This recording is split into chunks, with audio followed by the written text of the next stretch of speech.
Last night, talking about the economy. I want to bring in Linda McMahon now, former SBA administrator, chair of the America First PAC. How you doing? Nice to see you again, Linda, and welcome back to our program. Thanks, Bill. It's good to be here this morning. You come back anytime because, you know, the economy issue is going to be with us for the next 15 months as we go forward in this campaign. How do you think you made the case last night? You heard the one line, 3 words, jobs, jobs, jobs. Go ahead. Well, actually, jobs and small businesses are the backbone of this economy. And when I was administrator for SBA and clearly going all around the country and meeting with small businesses who were creating these jobs, they were thanking the president for tax cuts, for regulatory rollbacks, because it works. I mean, the evidence is plain. When you can have 6 million more jobs in the short time this president has been in office and see the prosperity and the economic growth we've had, growth in wages, lowest unemployment. I mean, you know, when the president talked to African Americans when he was running and he said, take a chance on me. And look what happened. The lowest unemployment in history for African Americans, for Hispanics, and for Asians. And as he said last night, he's working on women. It's only a record for 72 years, but he's going to get there. Well, yeah, I guess you it's have great to have that economic growth. You have to keep it going. And it's an economic question, but it's a political question as well. Where do you see the headwinds today? Well, the only headwinds I see is if we don't re-elect Donald Trump as the President of the United States. Why wouldn't we want to keep this economy going the way that it's going? Industry is investing in our country. Manufacturing is back. We're hiring more people. The biggest issue that we have right now is finding enough qualified workers for the jobs that we have to fill.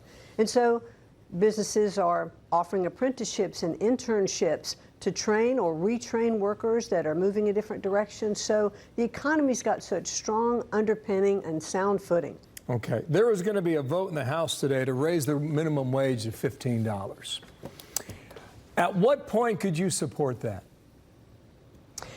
Well, Bill, you know, a minimum wage of $15 means different things in different states around the country.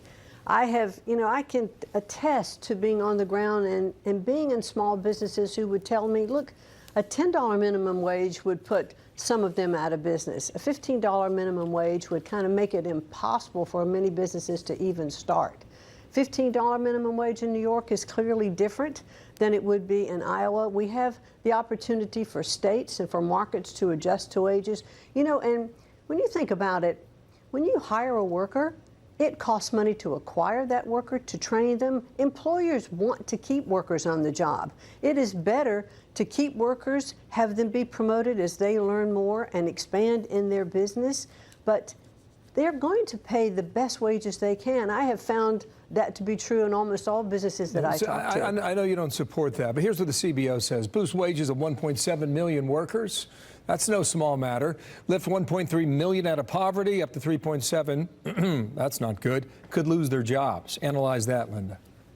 Well, I've seen small businesses who would tell me, and large businesses too, but especially small businesses that, as I'll repeat, are the backbone of our economy. You will put people out of jobs because the business may not be able to grow. You might not be able to pass on that cost to the customer. So you'll lay off a worker or you'll reduce workers' hours. The greatest way to lift people out of poverty is to provide them with a job. And I think that's what this president is doing by his policies. Well, I know what you said at the outset. You go ahead and re-elect the president. I understand the position you're coming from. Just 30 seconds left here. But the Dow's cooking. The S&P is at all-time highs. Do you ever get the sense that we're running too hot? Well, isn't it a nice position to be in? I agree. I agree. I'm just wondering how you keep that fire lit. Go ahead. I think you keep the fire lit by continuing to incentivize business to grow. And if you start putting impediments for business to grow, for our economy to grow, if you start going towards socialism instead of capitalism, if you start taking away the things that have made this country so great, and that's why it's so scary to me when I hear some of the policies that are being offered by Democrats who are running for Congress, that we want to go more and more to socialism, free Medicare for all. I mean, we just have to look at how impossible that would be for our country. You can either you know, be for this strong economy and continuing to grow, or you can just start knocking the chocks out from under it by those kind of policies. That's the debate on policy that will continue to go on, as you know. Linda McMahon, nice to see you again. Thank you for your time from Washington. Thanks. Thanks, Bill.